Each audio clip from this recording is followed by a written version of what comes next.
ভারতের সিরিজ জয়ে দিল্লিতে 7 উইকেটে ওয়েস্ট ইন্ডিজকে হারাল গিলের দল। অন্যদিকে আফগানিস্তানের দাপট বাংলাদেশকে হোয়াইট ওয়াশ করে 200 রানে জয়। হ্যালো, আমি খাইরুল এবং আমার চ্যানেলে আপনাকে স্বাগতম। ভারত বনাম ওয়েস্ট ইন্ডিজ দ্বিতীয় টেস্টের পঞ্চম দিনে 7 উইকেটে জিতে সিরিজ 2-0 ব্যবধানে ক্লিন সুইপ করল ভারত। দিল্লিতে 121 রানের লক্ষ্য তাড়া করে জয় নিশ্চিত করেন কেএল রাহুল, অর্ধশতরান ও সাই সুদর্শন। এর আগে জন ক্যাম্পবেল ও শাই হোপ শতরান করে ওয়েস্ট ইন্ডিজকে দ্বিতীয় ইনিংসে 390 রানে পৌঁছে দেন। শেষ দিকে জাস্টিন গ্রিভস 50 ও জেডন সিলস 32 শেষ উইকেটে 82 রানের জুটি করেন। বুমরাহ নেন 3টি উইকেট। শুভমন গিলের নেতৃত্বে এটি ভারতের প্রথম সিরিজ জয়। আগের ম্যাচেও জয় এসেছিল আহমেদাবাদে।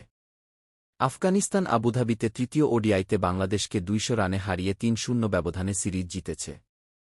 ইব্রাহিম জাদরান 95 ও মোহাম্মদ নবী 37 বলে অপরাজিত 62 রানের ইনিংস খেলে দলকে 293 9 উইকেট তোলে। এরপর পেসার বিলাল শামি নেন প্রথম 5 উইকেট, রশিদ খান নেন 3টি। বাংলাদেশ গুটিয়ে যায় মাত্র 93 রানে। সাইফ হাসান সর্বোচ্চ 43 রান করেন। খেলাধুলার সবশেষ রোমাঞ্চকর খবর পেতে এখনই চ্যানেলটি সাবস্ক্রাইব করুন।